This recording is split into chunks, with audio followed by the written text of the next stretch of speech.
fi la sama place nekk ñu woo ma 4 heures de matin ma ñëw fi depuis 4 heures ba nëga ne maa ngi fi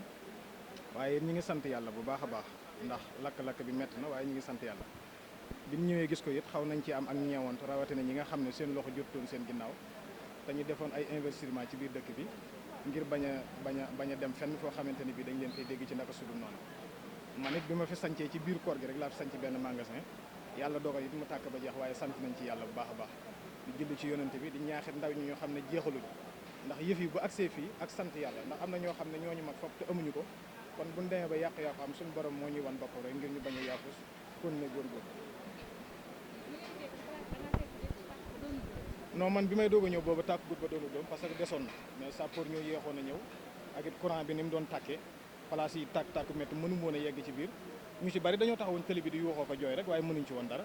parce que yàkkaloog sa alal yoo xam ne ñu ci bari prêt banque lañ yore ñi alali jàmbur lañ yore muy tàkk te mënoo ci dara doo mën a am solution comme nii daanaka da ngay mujj taxaw dénk say mbir yàlla rek mais bi may doog a ñëw fekk naa magasin bi tàkk jàkkaarloo na ma ak moom muy tàkk mais mënuma ci dara damay taxaw aussi obligé sant yàlla bu baax a baax rek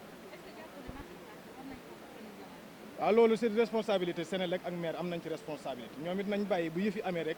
ñu ñëw tàllal nit ñi ay loxo di leen ñeewantu ndax li taal marché bi lépp courant la rek war nañ ko mën a organiser ba nga xam ne courant bi dootu defati effet yu mel ni ndax ay gone yu ndaw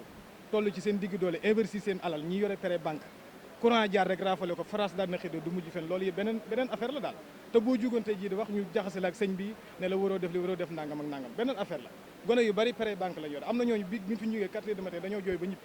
jaaratuñ ci marché parce que seen alal yàqu na te mënuñ ci dara te kenn mën leen a taxaw maire bu ñëwee lam leen di wax bokkut ak li muy def fi mu nekk lii ngay gis ay dóor dana ci am projet lañ ciy tijjiwaat lekkati alali dëkk bi kenn du xam suite du am daal ñun ñi nga xam ne ñoo ñàkk nag yàqule aussi doon ay jirim pour toujours loolu maire am na ci part de responsabilité ak Sénéléc ndax magasin yëpp courant fi tëdd te courant bi Sénéléc ko fi tëral place bu ci nekk day tàkk guddi te Sénéléc ko taal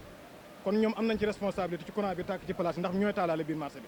daggitu cantine yoo xam ne day am toile am morceau am lépp tàkk duggaale ci biir marché bi non seulement dañoo loraale waa dëkk bi sax laay wax ndax ñu bari secteur informel bi fii la ñu xëy si ci biir dëkk bi amul usine amul dara ñëpp ci marché bi la ñu xëy di taaba lu mel nii nag bu fi jaaree andi na fi crise boo xam doo xam fa xale yi jëm encore kan mbëkk maa ngi nii déclenché xamatoo gone yi fu ñu jëm seen ëllëg encore loolu mooy ñu yoree dañ ko def installation encastré ba nga xam ne câble Sénéléc bi sax doo ko gis waaw câble Sénéléc bi doo ko gis man boog personnellement bi ma yor doo gis câble Sénéléc niis bi day sorek sa magasin bu tàkk di am fit di am ci biir magasin yi lay doon ci biir place yu ndaw yi ba dugg ci biir déjà problème bi daal responsabilité commune la ak Sénéléc war nañu saytu marché bi di ko contrôler 24 heures sur 24 mais duñ bàyyi ba jiyee am ñu taxaw ci kaw nit ñi di leen jox ay leçons de morale non seulement war nañoo romb foofu daal. tey boo ñu mënoon a xayma tey jii maanaam li nga ñàkk tey si ñaata lay toll. non wax dëgg yàlla actuellement mënuguma ko xayma parce que actuellement dugguma ci biir parce que place bu bees la mënatuma dugg ci biir actuellement di ko xayma mais ci kanam tuuti dinaa jéem a def sama bilan xam li ma ñàkk lu doon am na ñoo xam ne lu bëree bëri la ñàkk am naa sama xarit boo xam bi mu investir 10 millions la def place baa ngi ne ngay seen lakk na ba jeex tàkk te gone gu ndaw la amagul sax 30 ans investir alalam fii ci dëkk bi mu làkk ba jeex tàkk mais ñun liñ ñàkk moom xam naa ne ëpp nay million moom mais nag defagun benn bilan aussi ñu ngi ci sant yàlla bu baax a baax te xam ne it àdduna jeexul daal dañuy wariwaat leneen rek